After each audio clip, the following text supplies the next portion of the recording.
Sir ఏంటి sir ఈ మూడు రాజధానులకు సంబంధించి కావచ్చు, జగన్మోహన్ రెడ్డి ఇచ్చిన మాట నిలబెట్టుకోవడనేసి వీళ్ళు మాట్లాడుతున్న మాటలు కావచ్చు, వీటి గురించి మీ కామెంట్స్ ఏంటి సార్? ఆంధ్రప్రదేశ్ రాష్ట్ర విభజన జరిగి తెలంగాణ విడిపోయి ఆంధ్రప్రదేశ్ నూతన రాష్ట్రంగా ఏర్పడి ఇప్పటికీ 10 సంవత్సరాలు గడిచాయి. ఈ 10 సంవత్సరాలు కూడా మనం ఒక సంపూర్ణమైన రాజధాని లేని రాష్ట్రంగా బతుకుతున్నామంటే అది కేవలం చంద్రబాబు నాయుడు గారు చేసిన తప్పు. ఆంధ్రప్రదేశ్ చరిత్రలో ఒక దోషిగా చంద్రబాబు గారు నిలబడిపోతారు. ఎందుకంటే మనం కొత్త రాజ్యాలు కట్టడం అంటే రాజధానులు నిర్మించడం అనేది గతంలో రాజుల కాలంలో మాత్రమే చూసాం. అంతేగాని భారతదేశంలో స్వాతంత్రం వచ్చాక ఏ రాష్ట్రాలు కూడా కొత్త రాజధానులు కట్టడం అనేది లేదు. ఆయా రాష్ట్రాలు విడిపోయినప్పుడు లేదా కొత్త రాష్ట్రాలు విడిపోయినప్పుడు ఆ కొత్త రాష్ట్రాల్లో ఉన్న ప్రధాన నగరాల్లో ఏదో ఒక నగరాన్ని ఎంపిక చేసుకుని ఆ నగరాన్ని రాజధానిగా డెవలప్ చేయడం అనేది సాంప్రదాయంగా వస్తుంది. ఎందుకంటే మనకున్న బడ్జెట్, మనకు 1 లక్ష 2 లక్షల కోట్ల సంవత్సరానికి బడ్జెట్ ఉంటే ఆ 2 లక్షల కోట్ల బడ్జెట్లో మనం సంక్షేమ పథకాలు కానీ, ప్రజలకి మౌలిక సదుపాయాలు కల్పించడంలో కానీ, ప్రజలకు విద్యా వైద్య సౌకర్యాలు అందించడంతోనే మనం లోటు బడ్జెట్లో నడుస్తుంటాం. ఆ దేశంలో ఏ రాష్ట్రం చూసినా కూడా ఇదే పరిస్థితి. ఇలాంటి పరిస్థితుల్లో ఒక 10 లక్షల కోట్ల రూపాయలతో రాజధాని నిర్మించడం అనేది సాధ్యమైన పనేనా? ఆ 10 లక్షల కోట్ల రూపాయలు మనం ఎప్పుడు సమీకరించగలం? ఎన్ని సంవత్సరాలు బడ్జెట్లో మనం 10,000 కోట్లు 20,000 కోట్లు మనం దాన్ని కేటాయిస్తూ పోతే కనీసం 20-30 సంవత్సరాలు పడుతుంది. ఆ 20-30 సంవత్సరాలు కూడా ఒక విజయవాడ లాంటి నగరాన్ని నిర్మించవచ్చు, కానీ ఒక హైదరాబాద్ లాంటి మహానగరాన్ని జీవితంలో ఎప్పుడు నిర్మించలేదు. ఆ వాస్తవాన్ని గ్రహించలేక కాదు, కేవలం తన సామాజిక వర్గం కోసం, తన పార్టీ వాళ్ళ ప్రయోజనం కోసం, వాళ్ళు రియల్ ఎస్టేట్ వ్యాపారం చేసుకోవడం కోసం, రైతుల్ని అన్యాయం చేయడం కోసం, ఆ రైతుల భూముల్ని దోచుకొని బడాబాబులు బాగుపడటం కోసం ఈ అమరావతి అనే కొత్త కాన్సెప్ట్ తీసుకువచ్చి చంద్రబాబు నాయుడు గారు పచ్చగా 3 పంటలు పండే పొలాల్ని నాశనం చేసి ఈ రాజధాని ప్రక్రియ స్టార్ట్ చేశాడు. ఆ రాజధాని ముందుకు సాగేది కాదు, అది డెవలప్ అయ్యేది కాదు, దాన్ని నిర్మించడం ఎవరి వల్ల కాదు. చంద్రబాబు 5 ఏళ్లలో ఏం చేశాడంటే ఒక 3 భవనాలు నిర్మించి దుర్కొని పోయాడు. అది కూడా మనకి విభజన హామీల్లో భాగంగా మనకి రాజధాని నిర్మాణానికి ప్రత్యేకమైన నిధులు కూడా వచ్చినాయి. అన్ని నిధులు వచ్చినప్పుడు కూడా కేవలం సెక్రటరియట్, అసెంబ్లీ, హైకోర్టు ఈ 3 భవనాలు నిర్మించి పారిపోయాడు. ఇంకేం డెవలప్ చేయగలిగాడు అమరావతిని? ఈ వాస్తవాన్ని గ్రహించిన జగన్ గారు మనం ఈ పచ్చని పొలాల్లో బీడువారిన భూముల్లో ఇప్పుడు రాజధాని కట్టమనేది సాధ్యం కాదు. కనీసం 30-40 సంవత్సరాల ఈ ప్రక్రియ ఆంధ్రప్రదేశ్ రాష్ట్ర భవిష్యత్తును నాశనం చేస్తుంది. పైగా ఒక మంచి రాజధాని లేని రాష్ట్రంగా ఈ రాష్ట్రానికి పేరు స్థిరపడిపోతుంది అనే వాస్తవాన్ని గ్రహించి ఈ 3 రాజధానులు అనే ఒక ప్రక్రియ ప్రారంభించారు. ఆయన ప్రధాన ఉద్దేశం ఏంటంటే మనకి ఉన్న 3 ప్రధానమైన నగరాలు ఉన్నాయి. విజయవాడ ఉంది, కర్నూలు ఉంది, విశాఖపట్నం ఉంది. అందుకని విజయవాడలో సమీపంలో అమరావతిలో ఆల్రెడీ వీళ్ళు ఏర్పాటు చేసిన రాజధాని ఉంది కాబట్టి దీన్ని శాసన రాజధానిగా, వైజాగ్ని పరిపాలనా రాజధానిగా అంటే సెక్రటరీ అక్కడ పెట్టి పరిపాలనా రాజధానిగా డెవలప్ చేద్దాం. మనకి న్యాయ రాజధానిగా కర్నూలు అక్కడ హైకోర్టు పెట్టి న్యాయ రాజధానిగా చేద్దాము. కాబట్టి అన్ని ప్రాంతాలు అభివృద్ధి చెందుతాయి. పైగా ఇప్పటికే దేశంలో ఉన్న ప్రధానమైన నగరాలతో పోటీ పడే దశలో ఉన్న విశాఖపట్నాన్ని కనుక మనం పరిపాలనా రాజధానిగా చేసుకుంటే అతి స్వల్ప కాలంలోనే మనం హైదరాబాద్ను మించిన రాజధానిని చేసుకోవచ్చు, హైదరాబాద్తో పోటీ పడే రాజధాని ఏర్పాటు చేసుకోవచ్చు అనే విశాలమైన దృక్పథంతో, చాలా సుదూరమైన జ్ఞానంతో, ఆలోచనతో జగన్మోహన్ రెడ్డి గారు ఈ 3 రాజధానుల ప్రక్రియ ప్రారంభించారు. కానీ దురదృష్టవశాత్తు అనేక న్యాయపరమైన అడ్డంకులు ఈ టీడీపీ వాళ్ళు గడుగున అడ్డుపడి ఇప్పటికి కూడా మనల్ని విశాఖని రాజధానిగా చేయకుండా అడ్డుపడుతున్నారు. అందుకే జగన్మోహన్ రెడ్డి గారు మనం ప్రకటించారు, నేను మళ్ళీ గెలిచిన తర్వాత విశాఖే రాజధాని, నేను అక్కడే ప్రమాణ స్వీకారం చేస్తాను అని చెప్పడానికి ప్రధానమైన కారణం నేను చెప్పిన ఈ ఉదాహరణ. మరి టీడీపీ వాళ్ళకి ఎందుకని సార్ ఇవన్నీ అర్థం కావట్లేదు అంటారు? అర్థం కాకపోవడం కాదండి, ఈ ప్రభుత్వం మీద బురద చల్లాలి, ఉన్న వాస్తవాల్ని వక్రీకరించాలి, అదే చేయాలి. లేకపోతే వాస్తవంగా సీమాంధ్ర ద్రోహిగా కూడా చంద్రబాబు నాయుడు చేతిలో నిలబడిపోతాడు. ఈరోజు విశాఖకి పరిపాలన రాజధాని తరలిపోతుందన్నా కూడా దానికి కారణం చంద్రబాబు నాయుడు గారు. ఎందుకంటే మనకి 2 ప్రధానమైన నగరాలు ఉన్నాయి, విజయవాడ, గుంటూరు జంట నగరాలు ఉన్నాయి. 2 కూడా కలిసిపోయినాయి. మధ్యలో మంగళగిరి కానీ తాడేపల్లి కానీ మనకి ఎక్కడా కూడా మధ్యలో ఎక్కడా ఖాళీ లేదు. అన్నీ కలిసిపోయినాయి. మనకి ఇంత ప్రధానమైన నగరాలు పెట్టుకుని నాగార్జున యూనివర్సిటీ దగ్గర, తాడేపల్లి దగ్గర ఒక 100 ఎకరాల భూమి తీసుకుని ఆ 100 ఎకరాల్లో సచివాలయం, అసెంబ్లీ, హైకోర్టు ఈ 3 భవనాలు నిర్మించాలి రాజధానికి కదా. ఆల్రెడీ చాలా అధునాతనమైన నగరాలు గుంటూరు, విజయవాడ.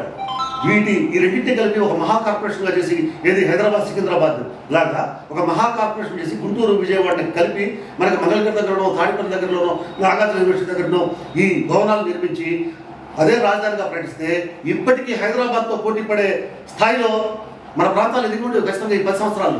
అంటే అమరావతిని వీళ్ళు ఎంచుకోవడానికి గల కారణాలు ఏమైనా ఉండొచ్చు?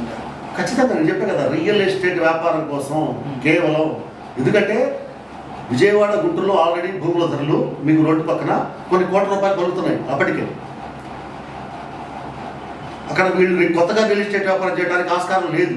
కానీ 5 లక్షల రూపాయలు, 10 లక్షల రూపాయలు విలువ చేసే భూముల్ని కాలు చొక్కుగా కొని వీళ్ళ అనుయాయులకి, టీడీపీ వారికి, వాళ్ళ సామాజిక వర్గానికి కట్టజెప్పి అయ్యే భూముల్ని 2 కోట్లు, 5 కోట్లు, 10 కోట్ల రూపాయల ధరలు పలికేలా చేయాలి.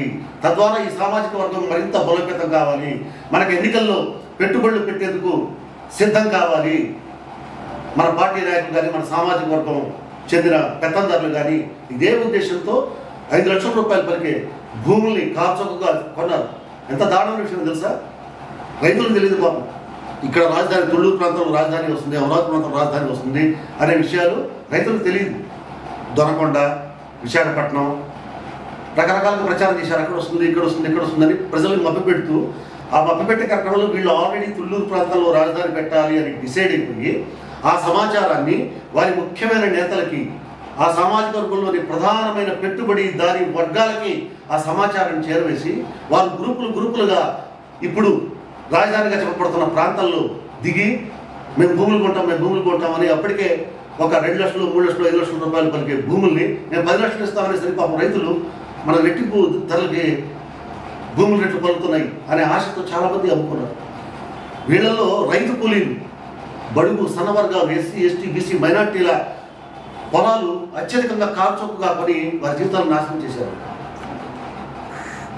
బడాబాబులు ఎవరు భూములు అమ్ముకోవాలా, వాళ్ళంతా బాగుపడ్డారు. కానీ ఎవరైతే ప్రభుత్వ భూముల్ని అనుభవిస్తున్నారో, ఎవరైతే పూర్వ భూముల్ని అనుభవిస్తున్నారో, ఎవరైతే వంశపారంపర్యంగా 1 ఎకరం, 2 ఎకరాలు, 3 ఎకరాలు వాళ్ళు సంపాదించుకుని నానా కష్టాలు పడి సంపాదించుకుని అమ్ముకుంటున్నారో వాళ్ళందరూ కూడా ఆశతో పాపం అరే మన 5 లక్షల రూపాయలు భూమి 10 లక్షల రూపాయలు అమ్ముడుపోతుందంట అని చెప్పి వీరందరూ వాళ్ళకి కట్టజెప్తే ఆ వెంటనే రాజధాని ప్రకటన చేసి అక్కడ అయ్యే భూముల్ని 1 కోటి రూపాయలు, 2 కోట్ల రూపాయలు పలికేలా చేసి రియల్ ఎస్టేట్ వ్యాపారాన్ని చేసిన ఘనత చంద్రబాబు నాయుడు.